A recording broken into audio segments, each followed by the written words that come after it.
ओम शांति। आज 14 नवंबर 2022 के साकार मुरली के सार में हमारे प्राण प्यारे शिव बाबा ने कहा, मीठे बच्चे, श्रीमत पर चल, स्वच्छ शुद्ध बन, धारणा कर, फिर युक्त युक्त सेवा करनी है। अहंकार में नहीं आना है, शुद्ध घमंड में रहना है। क्या कहा प्यारे बाबा ने कि श्रीमत पर चल, स्वच्छ शुद्ध बन, धारणा कर, फिर युक्त युक्त सेवा करनी है। अहंकार में नहीं आना है, शुद्ध घमंड में रहना है। प्रश्न है आज की मुरली का कि किस एक बात के कारण बाप को इतनी बड़ी नॉलेज देनी पड़ती है। क्या प्रश्न है आज की मुरली का कि किस एक बात के कारण बाप को इतनी बड़ी नॉलेज देनी पड़ती है। उत्तर है इसका कि गीता के रचयिता निराकार परमपिता परमात्मा को सिद्ध करने के लिए बाप तुम्हें इतनी बड़ी नॉलेज देते हैं। सबसे बड़ी भूल यही है जो गीता में पतित पावन बाप की जगह श्री कृष्ण का नाम डाला है।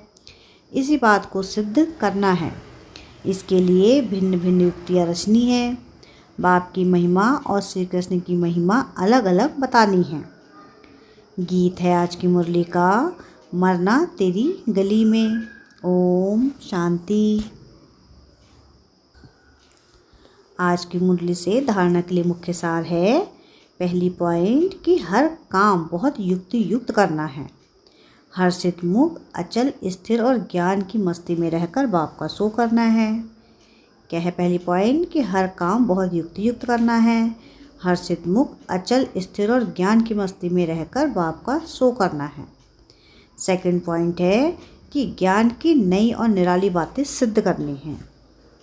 क्या है सेकंड पॉइंट कि ज्ञान की नई और निराली बातें सिद्ध करनी है। वरदान है आज की मुरली का कि शांति की शक्ति द्वारा असंभव को संभव करने वाले योगी तो आत्मा भव। क्या है वरदान आज की मुरली का कि शांति की शक्ति द्वारा असंभव को संभव करने वाले योगी तो आत्मा भव। शांति की शक्ति सर्वश्रेष्ठ शक्ति है और सभी शक्तियाँ इसी एक शक्ति से निकली हैं। साइंस की शक्ति भी इसी शांति की शक्ति से निकली है। शांति की शक्ति द्वारा असंभव को भी संभव कर सकते हो। जिसे दुनिया वाले असंभव कहते, वह आप योगी तो आत्मा बच्चों के लिए सहज संभव है।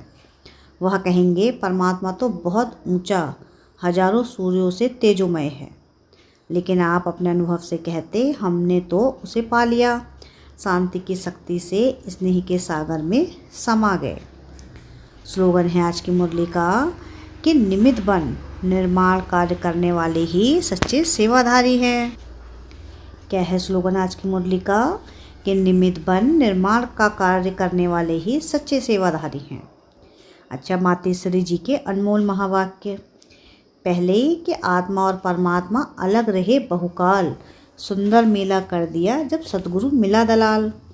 जब अपन यह शब्द कहते हैं तो उसका अर्थ है कि आत्मा परमात्मा से बहुत काल से बिछड़ गई है। बहुत काल का अर्थ है बहुत समय से आत्मा परमात्मा से बिछड़ गई है।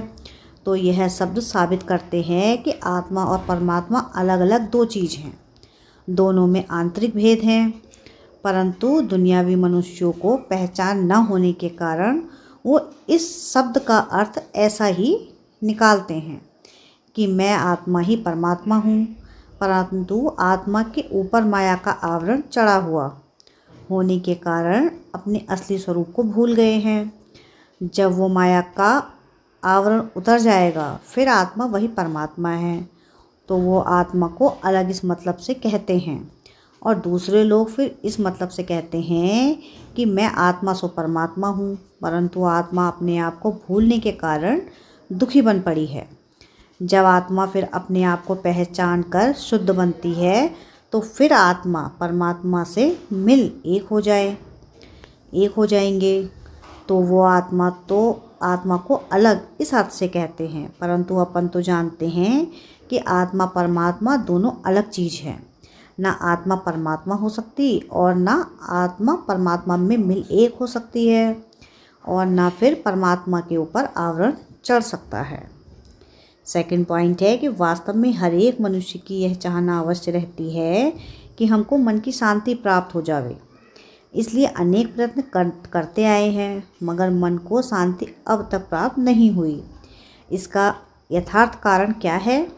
अब पहले तो यह सोच चलना जरूरी है कि मन के अशांति की पहली जड़ क्या है। मन की अशांति का मुख्य कारण है कर्मबंधन में फंसना। जब तक मनुष्य इन 5 विकारों के कर्मबंधन से नहीं छूटते हैं, तब तक मनुष्य अशांति से छूट नहीं सकते।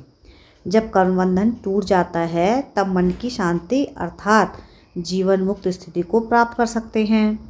अब सोच करना है, यह कर्मबंधन टूटे कैसे और उसे छुटकारा देने वाला कौन है? यह तो हम जानते हैं, कोई भी मनुष्य आत्मा किसी भी मनुष्य आत्मा को छुटकारा दे नहीं सकती। यह कर्मबंधन का हिसाब किताब तोड़ने वाला सिर्फ एक परमात्मा है। वही आकर इस ज्ञान योग बल से कर्मबंधन से छुड़ाते हैं। इसलिए ही परमात्मा को सुखदाता कहा जाता है। जब तक पहले यह ज्ञान नहीं है कि मैं आत्मा हूँ, असल में मैं किसकी संतान हूँ, मेरा असली गुण क्या है, जब तक बुद्धि में आ जाए तब ही कर्मबंधन टूटे। अब यह नॉलेज हमें परमात्मा द्वारा ही प्राप्त होती है। गोया परमात्मा द्वारा ही कर्मबंधन टूटते हैं। अच्छा, ओम शांति, ओम शांति, ओम शांति।